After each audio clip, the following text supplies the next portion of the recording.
Bonjour, aujourd'hui je vous fais la présentation du R5C avec un Tamron 150-600 et aussi l'adaptateur EF-RF de Canon mais avec le filtre ND.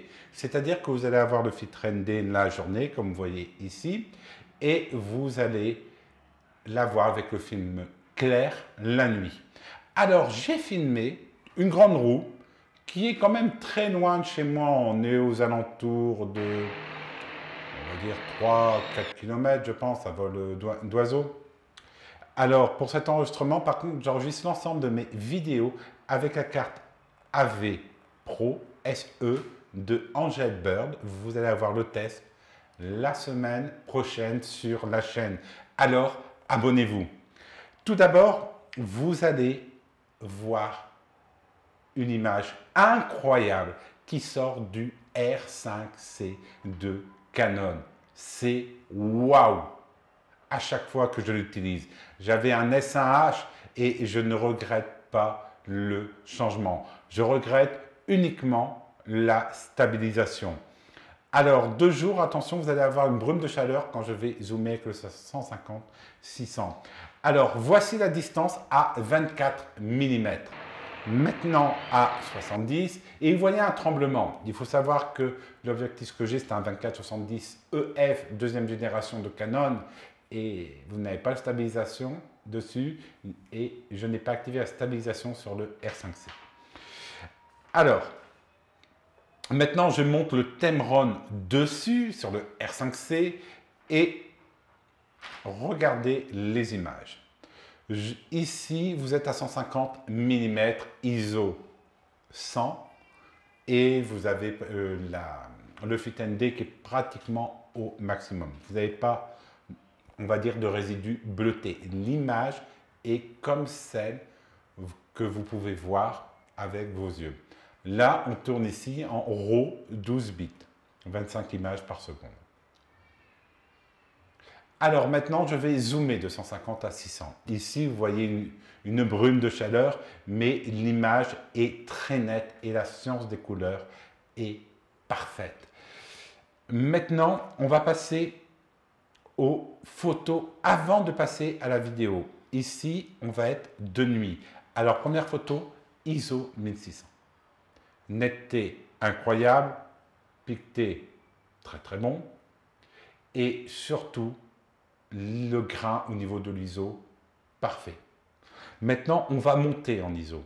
Et là, j'ai trouvé l'excellence par rapport à mon R5. Je ne sais pas si c'est moi, mais je trouve que l'adaptation par Canon Cinema a donné une amélioration. Je ne sais pas si c'est le double ISO, mais à ISO 12800, l'AF du Tamron est en automatique. Et regardez l'image.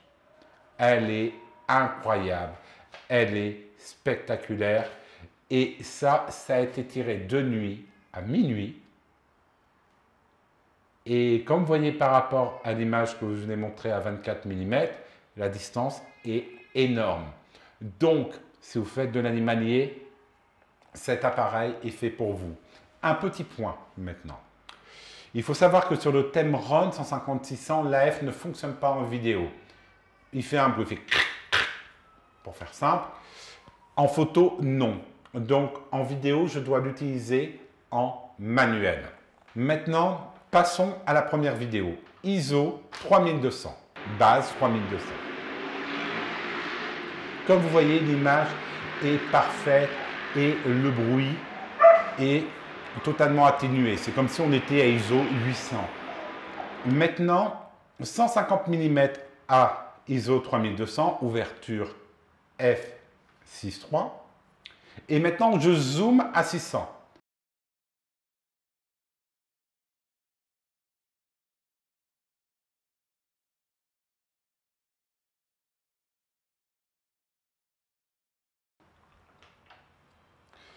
Maintenant, on va faire une petite descente en ISO 1600 avec un ISO de base à 3200. Et l'image, vous voyez, est beaucoup plus sombre, mais il n'y a pas de grain. On peut descendre avec le R5C jusqu'à 500 en ISO de base 3200. Maintenant, ISO 500, base 3200. Vous voyez, l'image est totalement obscure, mais on voit les détails encore et les lumières. Et maintenant, on passe à ISO 6400, base 3200. Et regardez cette image. La montée est tout simplement incroyable. J'ai une meilleure montée en ISO que sur mon S1H avec cet appareil. J'ai vu des tests qui ont dit le contraire. Pour moi, la montée en ISO du R5C est supérieure avec le Canon Log 3, pas le Log 2. Et regardez ici, vous avez une image, si on peut dire, du journal 2 de Canon, et ici journal 3. Vous voyez que les noirs sont beaucoup moins noirs, c'est-à-dire au niveau des détails.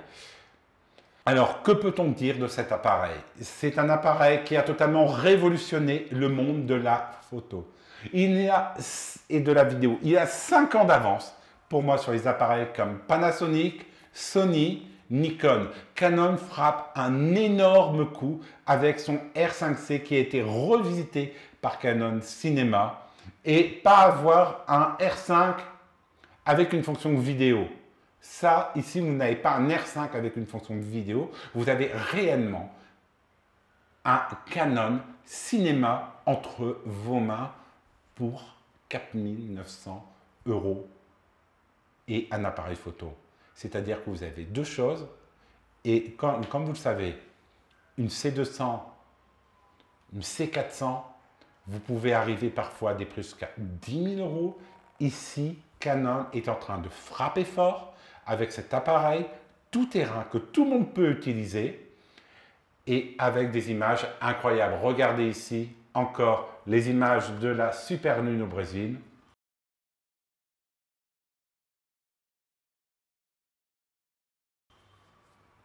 Et maintenant, de cette grande roue qui tourne.